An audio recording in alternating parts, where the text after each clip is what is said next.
स्वयंपाकात स्वादाची जान, डीएम मसाले तुमच्या घराची शान. छत्रपती शासन महिला गृह उद्योग कबनूर इचलकरंजी घेऊन येत आहेत अस्सल परंपरेची मराठमोळी चव म्हणजेच डीएम मसाले. मटन मसाला, चिकन मसाला, धणे पावडर, गरम मसाला, बिर्याणी मसाला, तिखट चवदार मसाले आणि चटणी म्हणजेच डीएम मसाले.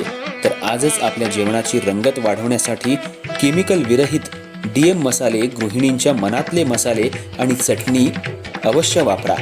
डीएम मसाले महिला बचत गटाद्वारे करणारे स्वच्छ माफक दरामध्ये म्हणजेच डीएम मसाले.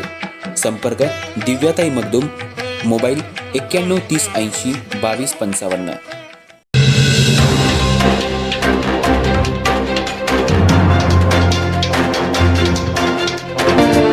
इचलकरंजी महानगरपालिकेच्या शिक्षण समितीच्या सभापतीपदी विद्या साळुंखे यांची निवड करण्यात आली. निवड जाहीर होताच त्यांच्या कार्यकर्त्यांनी जल्लोष साजरा केला.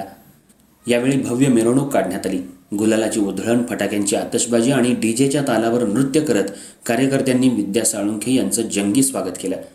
मिरवणुकीदरम्यान छत्रपती शिवाजी महाराज, छत्रपती संभाजी महाराज तसेच डॉक्टर बाबासाहेब आंबेडकर यांच्या पुतळ्यांना पुष्पहार अर्पण करून अभिवादन करण्यात आलं.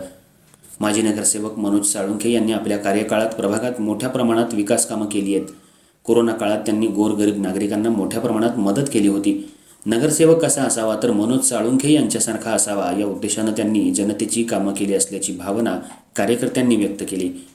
विद्या साळुंखे या पहिल्यांदाच नगरसेवक म्हणून निवडून आल्या असून त्यांना शिक्षण समितीचं सभापतीपद मिळाल्यानं कार्यकर्त्यांमध्ये उत्साहाचं वातावरण निर्माण झाले. यावेळी पत्रकारांशी बोलताना नूतन सभापती विद्या साळुंखे यांनी सांगितलं, इचलकरंजी शहरातील गोरगरीब कुटुंबातील जे विद्यार्थी शिक्षणापासून वंचित आहेत त्यांना शिक्षणाच्या मुख्य प्रवाहात आणणं हे आपलं प्रमुख उद्दिष्ट आहे. महानगरपालिकेच्या शाळा अत्याधुनिक करण्यासाठी प्रयत्न करण्यात येणार असून या शाळांचं रूप पालटून त्यांना रोल मॉडेल बनवण्याचा मानस आहे.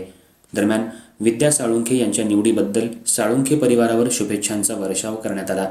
यावेळी मनोज साळुंखे यांचे समर्थक आणि कार्यकर्ते मोठ्या संख्येनं उपस्थित होते.